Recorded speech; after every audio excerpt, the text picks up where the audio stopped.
Today I am bringing you all of my spoilery thoughts while reading House of Chains by Stephen Erickson, which is the fourth book in the MALAZAN Book of the Fallen series. This video is going to contain spoilers because we're 4 books into a series and I don't feel like I can really talk about this book without spoilers. Also, I feel like if you've clicked on this video, you want to see my reactions, so this video will contain spoilers. If you are interested in any of my other MALAZAN videos, then I will have the playlist linked in the description because I've done a video for each book that I've read. I'm going to structure this video in the same way that I did my Memories of Ice reading vlog. So I'm going to check in with you at the end of each part. At the time of filming, I've just finished this morning the end of part 1, which is actually called book 1. So I wanted to open the vlog by talking about my initial impressions and my first reactions. My first reaction on picking this up, it was quite disorientating because we are once again introduced to some new characters. We're in a different part of the world and it took me a while to feel anchored in the story because it didn't feel like a MALAZAN book. It felt so different. There's been some interesting reveals in this part, which I'm going to come on to, but first of all, I wanted to talk about the character of Carcer because throughout this first section, we are just following his single POV, and I have been saying that I want this. Like, I have had some issues with Stephen Erickson's character writing in the past and how I don't feel like it works for me. I was very intrigued to find out that the first part of this book follows one single POV, and I was interested to see whether that would work better for me, and I think it has. However, I really wish that it had been a different character that Stephen Erickson chose to do this with. By the end of part 1, we learn that we've actually already met this character before. We met him in book 2, except he wasn't named at that point, and Stephen Erickson's decision to do that, to give us the backstory of a character that we've met but we don't necessarily realise that's what we're reading, I think that was very clever writing. And I'm frustrated because I wish that certain things had been done differently. Like, there were parts of this section that made me feel really uncomfortable. Carcer is someone who is very narrow-minded, at least in the beginning. He has this very narrow view of the world, which is understandable because he's grown up in such a small part of northern Genebakis, but he is also quite arrogant. He doesn't realise that his view is so narrow. He's driven by this culture that is meant to feel uncomfortable. Throughout this first section, we see him be taken out of his small part of the world, and he's realising that the world is much bigger than he thought, and he's actually just a small part of this world.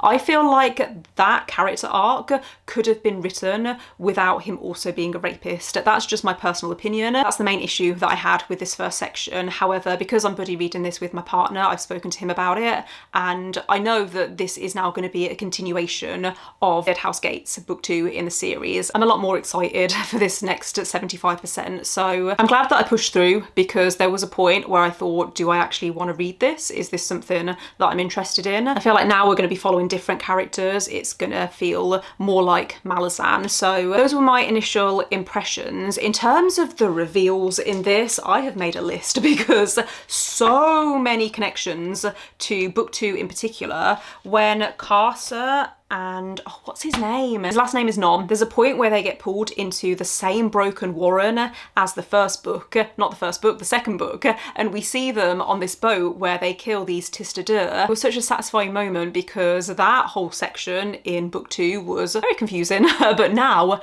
we're getting this information, and I like how we've got these timelines running side by side, so you're trying to fit together this puzzle. Really enjoyed that part, and if you go back to that parallel part in book 2, there's a group of Talanai Mass who show up on this same boat, but obviously a little bit later. They talk about how they're chasing another group of Talanai Mass. I'm not sure on the exact wording. In House of Change, there's the 7 gods that the Treblor worship who are on this boat. Very, very briefly, it's like a very brief section. So that makes me think, okay, the Treblor gods must be Talanai Mass. This shattered warren has been mentioned before, and it's described as this place that is flooded, and I'm fairly sure that the Raraku Desert and 7 cities in general once used to be this sea with islands. So maybe the sea from 7 cities flowed into this shattered warren and that's what's happened. I don't know. Again, just another theory. I actually had this theory that the Treblor were descended from Jagguts. So I guess now my theory is that the Toblakai are descended from Jagguts. There's a part where Carcer and his companions are going to the Silver Lake. They come across this cave where where they find this writing on the wall that talks about this battle between the Talani Mas and the Jagger in that area of the world. And in order to save themselves, the Jagger had to distribute into these different clans. And it says that they had to revert back to who they were before. There's also a part where they come across this Faruqa Sale, I think is how you pronounce it. Somehow they were involved in this battle between the Jagger and the Talani Mas. However, the Jagger and the Talani Mas came together to imprison this Faruqa Sale, and if they're working together in order to do that, then that's a pretty big deal because they hate each other. No idea what's happening with that, but this Faruqa Sale has been released, so I'm assuming that they're gonna come back into the story and we're gonna learn more about those people. That's all I have to say at this point. I'm assuming that my next check-in is going to be around the halfway point because this first part was 25%, so that would make sense. I have also spoken to my partner to see if he would like to be on camera at some point to discuss this book, and he said yes. So I thought that might be quite interesting because he is obviously rereading this book, whereas I'm reading it for the first time, and so we're going to have like a difference of opinion on certain things. We're going to be having very different like experiences reading this book, so I thought that would be quite an interesting thing to talk about. I'm going to stop rambling and I will check in with you once I finish part 2. So I have reached the end of part 2 in House of Chains. I am around halfway through and I'm so happy to say I enjoyed part 2 a lot more than part 1. I'm going to put the book down here because it's quite shiny and I don't want to hold it up for the whole duration of while I'm talking. In terms of my thoughts on part 2, like I said, I enjoyed it so much more, and I think it's because we're following familiar characters from Dead House Gates and we're not just following Casa, which, don't get me wrong, I know I've already talked about this. The issue wasn't following one character for multiple chapters, it was the way that Casa was introduced. For me, if I'm reading about sexual assault in a book, I want the focus to be on the person who is going through that trauma. I want them to feel centered in the story, and I don't feel like that's what happened. Thankfully, we're now following different characters, although speaking of Casa,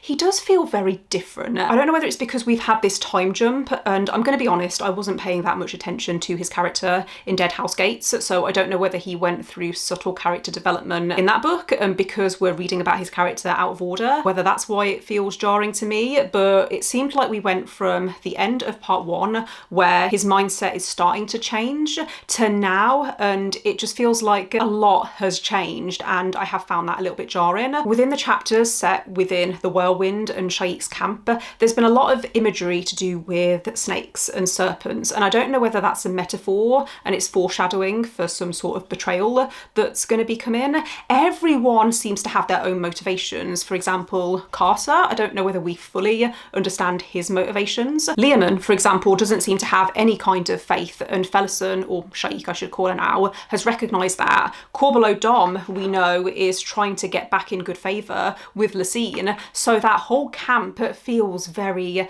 fragmented in a way, like they're not all on the same page. We have also had a little more information on the Jade statues and how they're somehow maybe linked to the crippled god, which was my theory in the last book, but it seems like Heberic, when he touched one of these statues, something happened where he took on that power. I'm really confused, but it seems like he might need to go back there in order to release that power back to these statues, because there are multiple statues. That's something that we've learned. There are multiple statues buried within the Ottertarl. There was a really interesting conversation between Heberic and Loric, where Loric was telling Heberic about these statues. They were having a discussion on the Teast as well, and the Teast politics. I don't know whether I've actually talked about this in any of my videos, but my understanding is that we have Mother Dark, sorry I'm looking down at my notes over here, but my understanding is that Mother Dark created the Teast Andi, who are darkness,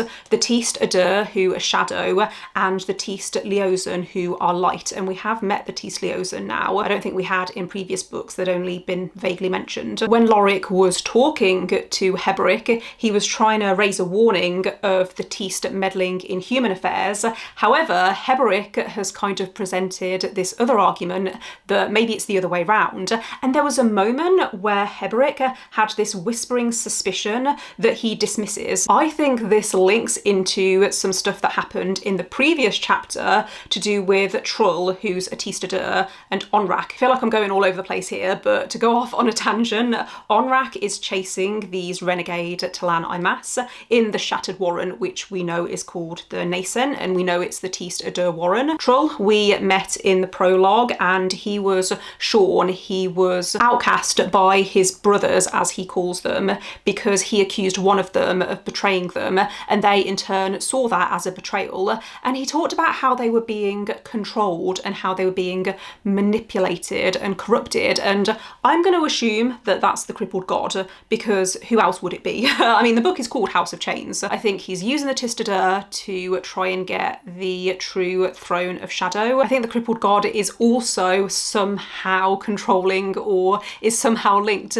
to these 7 Teblor gods, which we know, or at least I think they're Talan Imas. How Karsa fits into everything, I'm not quite sure, but Heberic can see, and I think Karsa can also hear and feel these chains coming off him with all of the people that he's killed, all of these souls that he's carrying with him. Just the fact that it keeps mentioning chains makes me think there has to be a link to the House of Chains and the crippled god. Every time chains are mentioned, I think, well, it must be somehow linked to the crippled god. Shadowthrone seems to be somewhat aware of what's going on. He seems to understand that he's under threat, and so that's why he sent Crocus, aka Cutter, to Drifter Valley. Kalam has also been sent to investigate something. I'm not quite sure whether we've had enough information there, but the last time we saw him, he was with a group of Malazans who were under siege, and they're not far from the Raraku Desert. In fact, they might even be in the Raraku Desert. Adjunct Tavor was a character who I was really curious to learn more about, and I find it really interesting that we're not actually getting her perspective. We're seeing her through the eyes of the people around her. So people are speculating on what she might be thinking or feeling, but we don't actually know. She's kind of got this facade up, and I find that really interesting. We've been introduced to a new character called Gamut, who is a fist that's close to Tavor. He used to work in the household of Paran. Tavor has also now gained the knowledge that Empress Lysine always planned on Tavor being the backup. But, you know, like the plan was always that Dujek was gonna come to 7 Cities and be, you know, like leading this campaign. I mean, if I were in Tavor's position, I would be pretty upset, because the whole reason she sent Felisin to the mines is because she thought that her brother was a traitor, and now she's learned that that wasn't actually the case, and the Empress knew that the whole time but didn't tell her. So all of that was for nothing, and it's going to be really interesting, I think, seeing how Tavor proceeds based on that information. She believes that her brother is dead. We know that that's not the case, and Felisin, aka Shaik, also knows that's not the case because she seems to have different spies compared to the Empire. Tavor doesn't yet know that Shaik is her sister, but she has commissioned Pearl and Lostara to try and find out what happened to Felisin after she left the mines. It was also mentioned that Fiddler is hearing this music in his mind, which I think links to something that was mentioned about a Tano song and the character of Kimlock, who Fiddler did meet in Deadhouse Gates very briefly. I think he saved his grandchildren or something like that, and they had a little interaction there, which I remember. I just don't remember the details, but it seems like Kimlock has created this song for the bridge burners, and one bridge burner has to go back to Rararaku in order to like ignite this song. I don't know what it's going to do. I don't know what's happening there. I'm just trying to pick up on all of these little details because I think some of it is going to be relevant later in the book. That's all I have for you for now. So hopefully what I've said makes some sort of sense.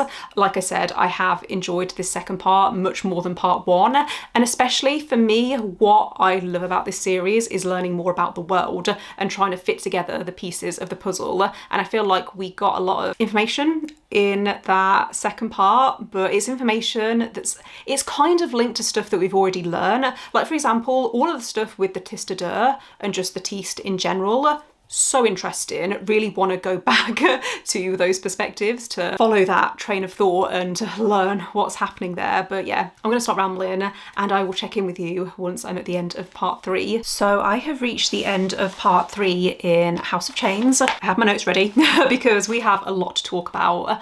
I can understand why some people warned me that this isn't like a favourite within the series. A lot of people, I think, count this as one of their least favourite Malazan books, and I can see why.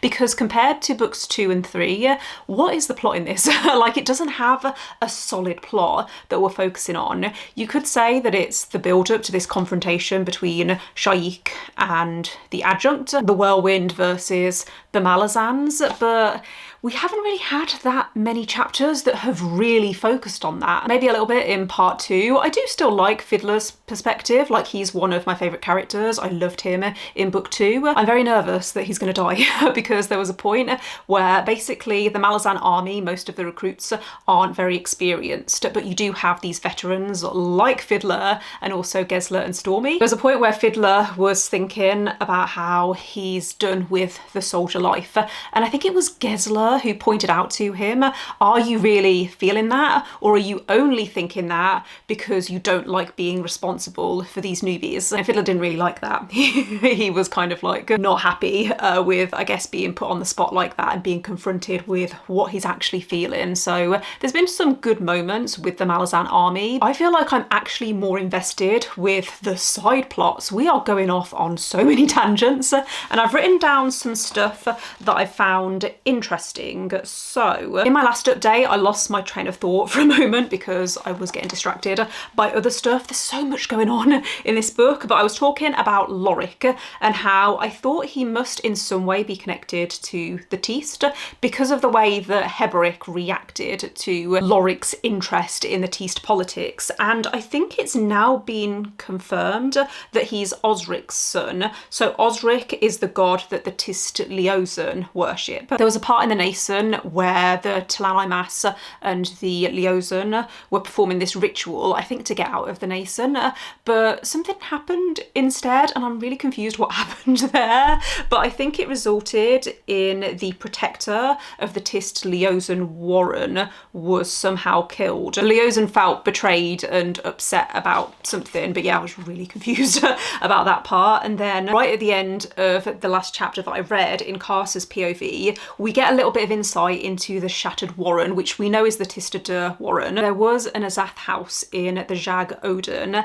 that the Talan Imas destroyed, and that's what resulted in the Tistadur Warren being shattered. Don't know how. I think it was trying to imply that it was Icarian who was responsible. There was a lot going on in Carcer's POV. The 7 gods were freed. Carcer has also forged a new weapon and he's killed one of them, but I think he's still going to take control of the army that they created for him. He also said that he has no interest in joining the House of Chains, and that's when he headed out into the Jagodon to get his horse. It also mentions something really interesting about the Forkrul Assail and how they're adjudicators. So this, I think, links back into one of the earlier chapters where Carcer freed that Forkrul Assail. It was mentioned that they were there around the time that there was this Jagger Talaimas battle, and so I think the Forkrul Assail, they intervene when 2 groups of people are maybe at conflict. Maybe that's their purpose within this world,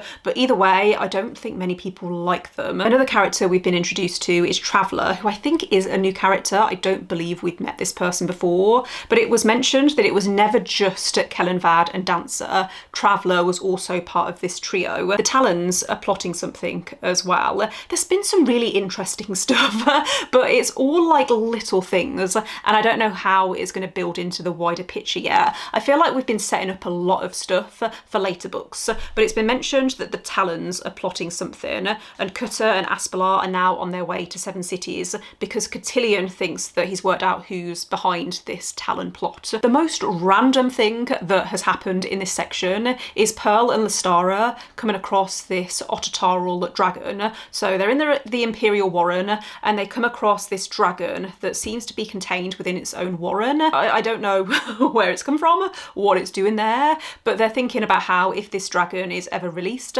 then it would cause the destruction of the warrens. They also later came across the place where Culper and Bowden died in book 2, and they've worked out that Felison and Heberick must be with the rebellion within the Whirlwind. We've also got a little more information about these giant jade statues. So Heberick had this out-of-body experience where it seemed like he was floating in space, and I think it was revealed that these jade statues are following the crippled god, and there's loads of them, but there's also people within these jade statues. That's all I have for you. Like, I feel like I don't have many thoughts other than what is going on. I am so confused. I'm also really curious. I don't have the physical book with me, it's in the other room, but I'm really curious about this front cover and what this relates to, because I don't think we've come across this scene yet, but I'm wondering whether it relates to the Hounds of Darkness that Onrak released in part 2. Very excited to finish this book. I feel like it's taken me a little longer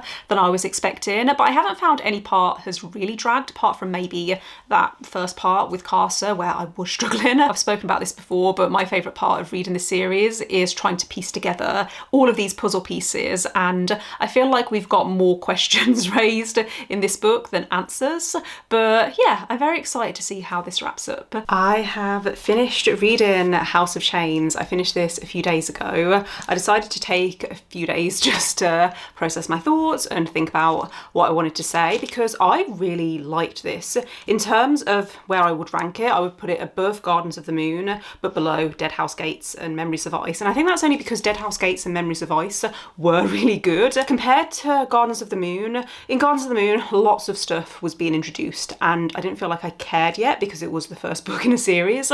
Whereas by this point in the series, anytime something new is talked about, I'm intrigued and I'm thinking, okay, I'm really curious to see how that's going to play out. So in terms of this being an installment in the series, I really liked it. However, in terms of it being an individual contained book, I think the story would have been stronger if it had focused just a little more on Felison and Tavor's relationship. Obviously they were separate for most of the book, but I felt like the climax of the story, it was about that confrontation between the two of them, and I don't think we saw enough of them throughout this book. We never really got inside Tavor's mind, and I understand that was probably done deliberately, but that moment towards the end where Felison, where the Whirlwind goddess leaves her and she's herself again, and Tavor is walking towards her and then she kills her. Tavor kills Felison, I mean. That I thought was a really great moment, but what really made that moment for me was when Pearl and Lestara turned up and they realised what had happened and that they hadn't arrived in time to stop it, and how they couldn't bring themselves to tell Tavor what she'd done. That I think was fantastic. I think that the way that Stephen Erikson sometimes plays with perspective, it's really clever. He did it with Gamut as well. So Gamut was actually one of my favourite characters in this book. I was really confused towards the end when he seemed to wake up and was just a completely different personality. That was briefly confusing until you realise in the next chapter or two that he'd actually passed away in his sleep, and we were seeing that final moment. Yeah, that got me. This is the thing, I don't tend to cry at sad moments, I tend to cry at happy moments, and when Clam, Fiddler and Quick Ben reunited and there was that quiet moment where they had this group hug, that I think was beautiful. That was probably one of my favourite moments in the book, considering that I didn't really, when I was reading Gardens of the Moon, I wasn't really feeling the group dynamic with the bridge burners, but I think since then, obviously we've spent a lot of time getting to know them, and so yeah, that moment really meant something. There was so much towards the end of this book that I really loved. I think the ending is what has solidified this as a 3.5 stars, but I'm going to round up to a 4. I still do have complicated feelings towards Carcer. My feelings have changed quite a bit from when I first started. I think just because I found it so jarring the way that he was introduced.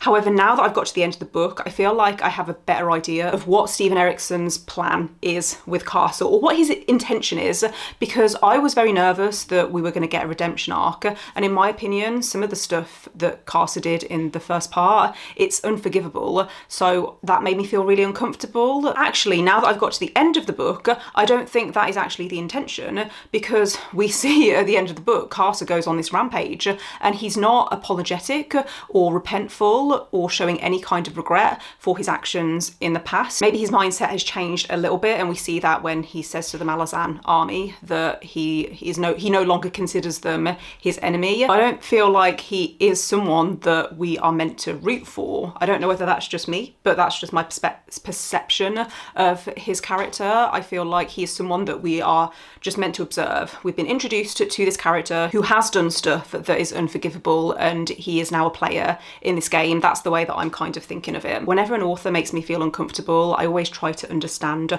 why and what the purpose is behind that. And yeah, Carter's perspective in the beginning was very uncomfortable. I still think there was a second assault scene where he's in the Silver Lake and he very casually assaults a woman, and I still think that that wasn't necessary. I think by that point we'd got the point of his character. That to me felt a bit gratuitous. That's the only thing I wanted to say on that, but otherwise I'm a little more interested in seeing Carter's character arc. I think that yeah, he is an interesting character. Now that I understand, or at least now I feel like I understand the purpose behind his character, some of what I felt in the beginning is no longer relevant. But anyway, I'm going to be picking up the next book at some point over the summer, maybe towards the end of July or early August. I really liked the way that this book ended, actually, with Trull and Onrak arriving at the First Throne, and Manala is there with the child army. I have heard some stuff about what the next book focuses on, and I'm very excited for it because I love learning more about the different cultures and races